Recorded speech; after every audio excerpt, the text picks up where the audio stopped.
त्यस्तै हो 7 सालको आन्दोलन, 36 सालको आन्दोलन त्यस्तै हो, 42 सालमा पनि त्यस्तै हो। र ठुलो आन्दोलन 46 सालमा भयो र लुडो चढ्दै चढ्दै संवैधानिक राजतन्त्र बहुदलीय प्रजातन्त्रमा पुग्यो।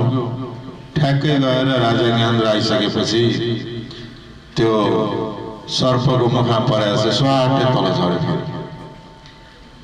र जनताले फेरि आन्दोलन गर्यो। अहिले पनि के भएको छ भन्दाखेरि विगतका आन्दोलनहरूमा सबभन्दा ठुलो उपलब्धि भनेकै नेपाल संघीय लोकतान्त्रिक गणतन्त्र हुनु हो। नेपालमा समावेशी लोकतन्त्रको अभ्यास र धर्मनिरपेक्षता, मौलिक हक जस्ता अत्यन्त महत्त्वपूर्ण पक्षहरू, समानुपातिक जस्ता कुराहरू, सामाजिक न्यायका कुराहरू अहिले आएर नेपालको पछिल्लो आन्दोलनका उपलब्धिहरू र यिनै संघीयता र समावेशितालाई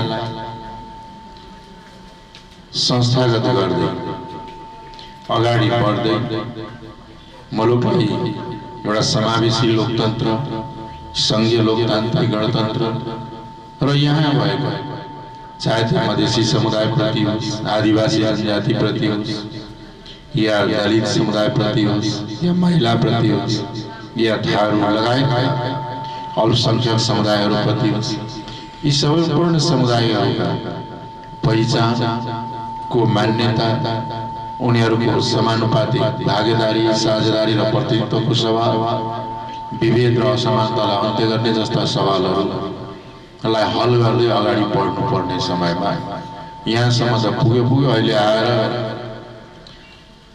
ठ्याक्कै गएर फेरि सर्पको मुखमा परेर तल झरेको छ। र अहिले खास गरिकन माघ 5 गते प्रधानमन्त्री केपी शर्मा ओलीले संसद भङ्ग गरे। पहिला त उहाँले पार्टीभित्र झगडा हो त्यस कारणले भङ्ग गरे भनेर हास्यास्पद कुरा गर्नु, पछि आएर यो संविधान सम्मत छ भन्नुभयो। अहिले आएर उहाँले यो संविधानको कुरा होइन, मेरो राजनीतिक निर्णय हो भन्नुभयो। अब एउटा प्रधानमन्त्री कार्यकारिणी प्रमुखले संविधानलाई माथि बलाल प्रहार गरेको छ। संविधानमाथि मात्रै प्रहार होइन, यो प्रतिगमनको थालनी र प्रतिगमनको ढोका खोलेको छ। यसले लोकतन्त्रमाथि प्रहार गरेको छ, यसले संघीय गणतन्त्रमाथि प्रहार गरेको छ र यसलाई फेरि विगतका आन्दोलनहरू जस्तै उपलब्धि हुने, केही दिन टिक्ने, त्यसपछि चाहिँ उही सर्पको मुखमा लुडो खेल्न परेछ फेरि पिछाडमा आइपुग्ने, त्यस ठाउँमा पुर्याउने प्रयास भएको छ। यो इन्टेन्सनली चाहिँ के भन्दाखेरि संघीयता, गणतन्त्र, समावेशिता जस्ता मुद्दाहरूलाई समाप्त पारेर फेरि मुलुकलाई पछाडि धकेल्ने प्रतिगमनकारी प्रयास हो। र अब अहिलेको अवस्था के हो भने केही परिवर्तनहरूलाई जोगाउने, संस्थागत गर्ने आजको ऐतिहासिक आवश्यकता हो र बाँकी अधिकार, बाँकी परिवर्तनका लागि यसलाई जोगाएर संस्थागत गरेर अगाडि बढ्ने आजको आवश्यकता हो।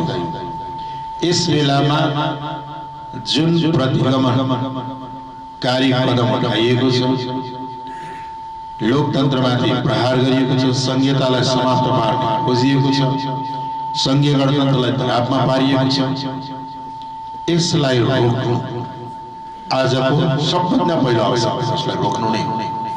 यसलाई रोक्ने भनेको प्रधानमन्त्रीजीले जुन असंवैधानिक, अलोकतान्त्रिक र प्रतिगमनकारी कदम उठाउनु भएको छ, यो कदमको खारेजी गर्नु नै प्रतिगमनलाई परास्त गर्न।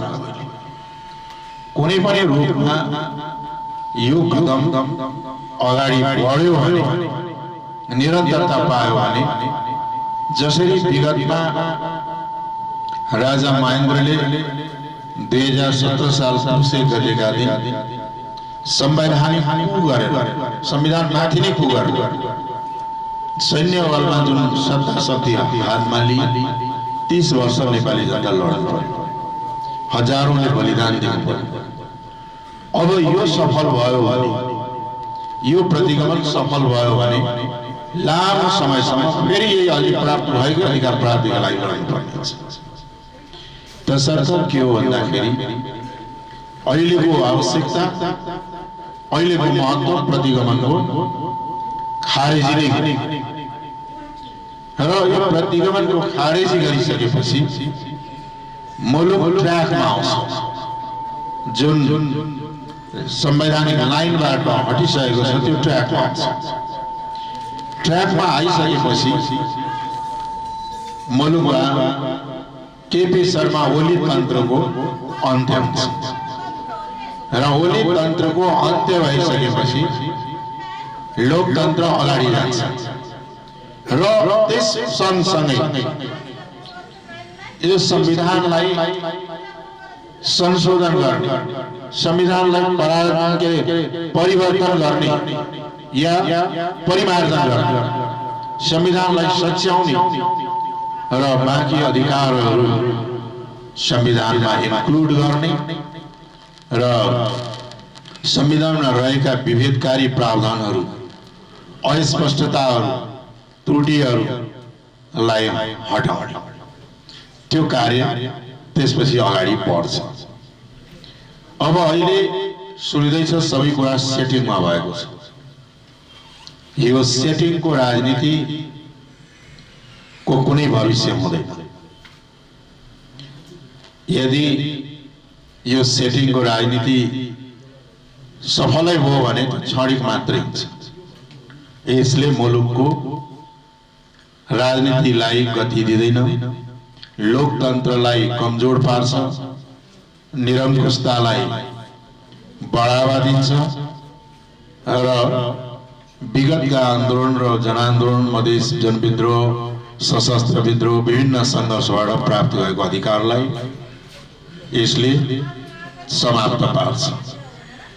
त्यसकारणले चाहिँ के हो त भन्दाखेरि आजको आवश्यकता नै मुलुकलाई को भएको परिवर्तनलाई जोगाउने र प्रतिगमनलाई बर्खास्त गर्ने र यदि त्यो अब सहज तरिकाले हुन्छ भन्ने जस्तो त मलाई लाग्दैन। यदि सहज तरिकाले राजनीतिक रूपले, संवैधानिक रूपले त्यो समस्या हल होला जस्तो छैन। तर सबभन्दा ठुलो शक्ति भनेको जनशक्ति नै हो। आउने दिनमा जनसङ्घर्षका माध्यमबाट, जनआन्दोलनका माध्यमबाट प्रतिगमनलाई परास्त गरेर मुलुकमा लाई अग्रगमन दिशातर्फ अगाडि बढाउनु पर्दछ। यसका लागि आज यहाँहरूको प्रवेश के भन्दाखेरि एकता र हामी एउटै परिवारका सदस्य भएका छौँ, एक शक्ति निर्माण गरेका छौँ। यसले निश्चित रूपमा महत्त्वपूर्ण भूमिका खेल्ने नै छ।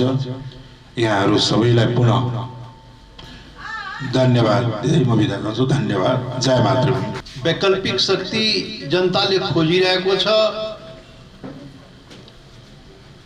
देशको जनताको आवश्यकता एउटा राजनीतिक वैकल्पिक शक्तिको निर्माण को आवश्यकता महसुस भइरहेको बेलामा जनता समाजवादी पार्टी र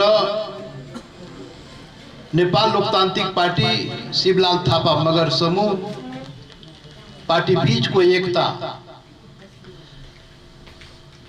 ले यसमा थप बल चाहिँ पुर्याएको छ। त्यसैले आजको यो एकता प्रक्रिया सम्पन्न गर्न दुई पार्टीका हाम्रा मित्रहरू, वार्ता समिति लगायतका सबै मित्रहरूलाई बहुत बहुत धन्यवाद दिन चाहन्छौँ। र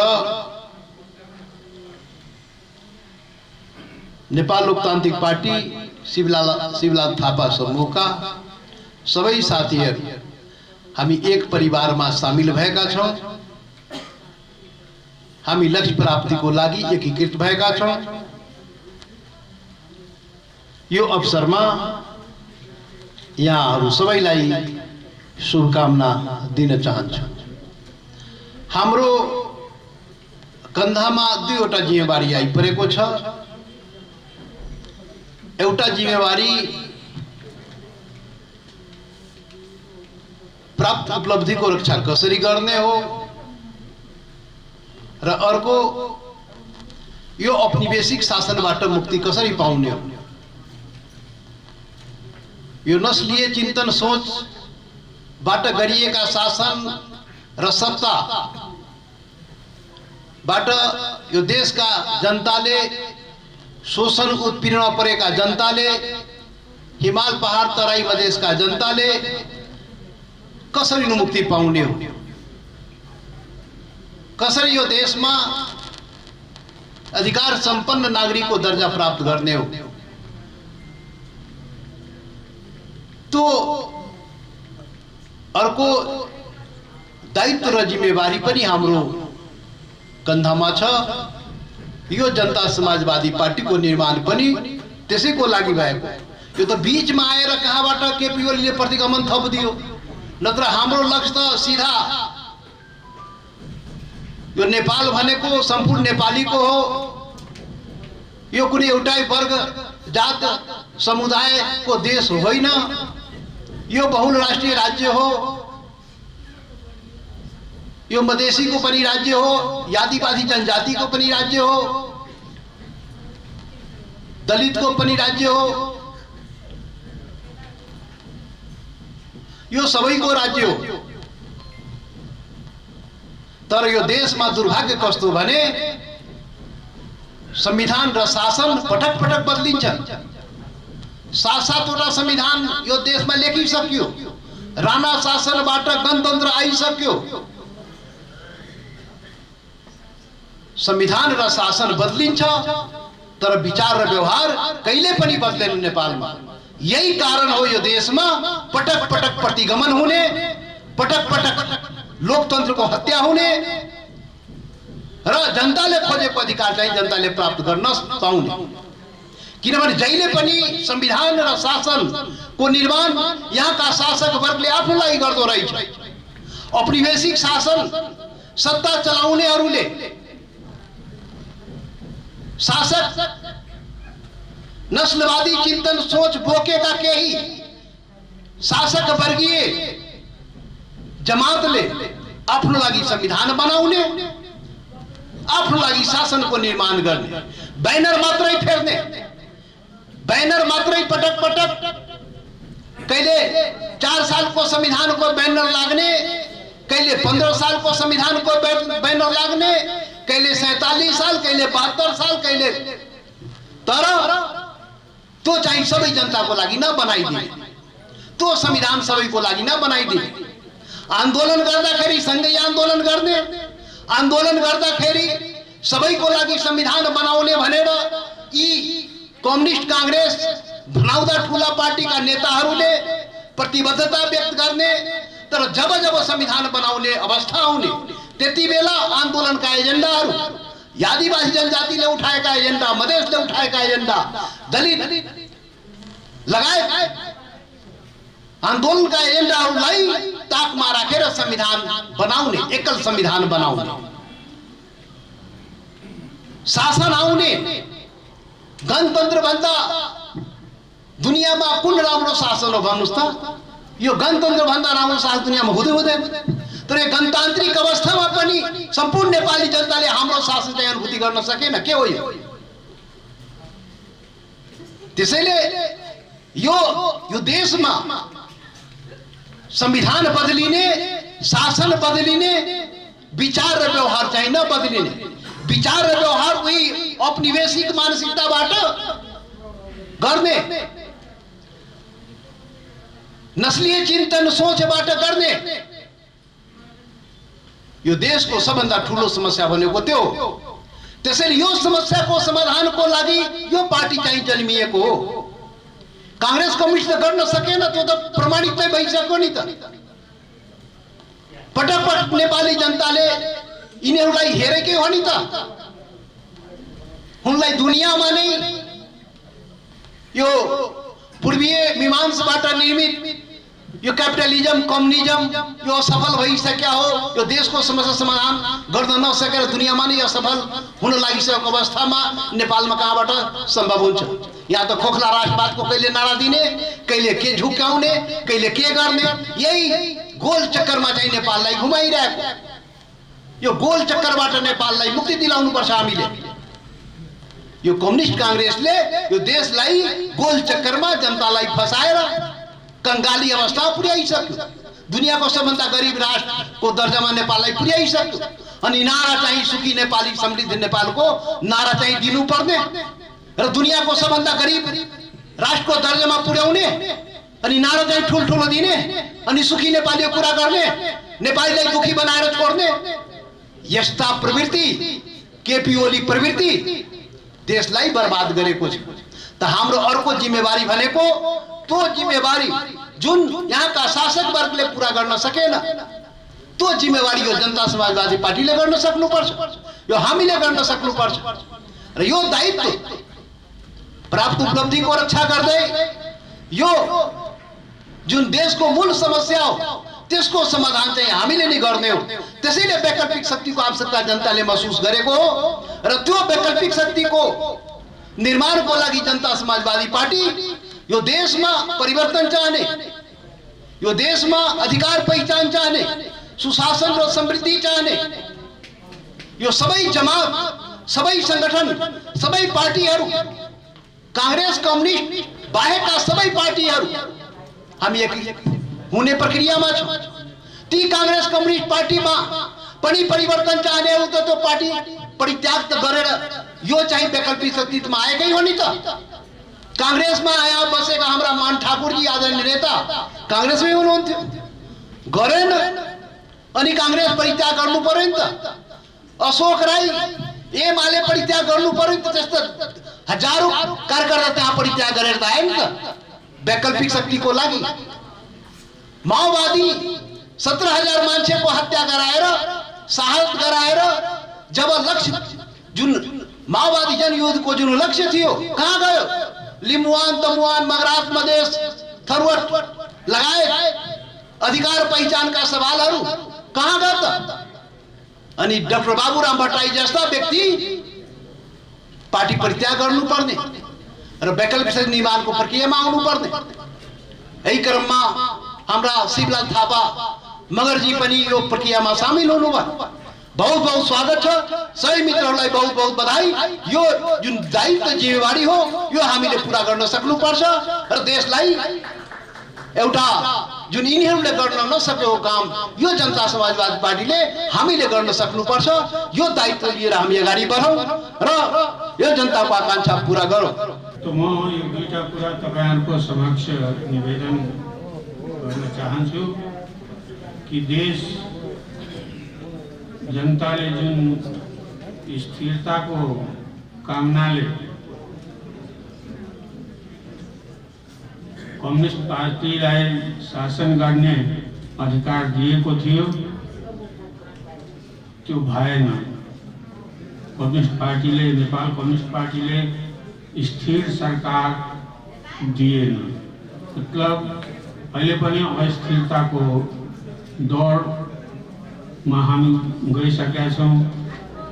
जनताको सोभरेन जनताको अधिकारमाथि प्रहार भएको छ, किनकि जनताले जातिको आधारमा, क्षेत्रको आधारमा, धर्मको आधारमा, भाषाको आधारमा, संस्कृतिको आधारमा, श्रमको आधारमा ती विभेदहरू अहिले पनि कायमै छ।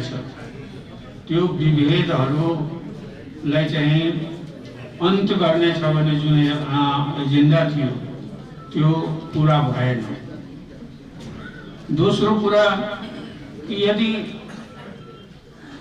अहिले अदालतको अन्तर्गत छ यो विषय, अब एकछिनको लागि मानौँ हाम्रो साथीहरूले पनि बोल्नु भएको छ, आन्दोलनमा पनि कुरा उठिरहेको छ कि पुनर्स्थापना हुनुपर्छ।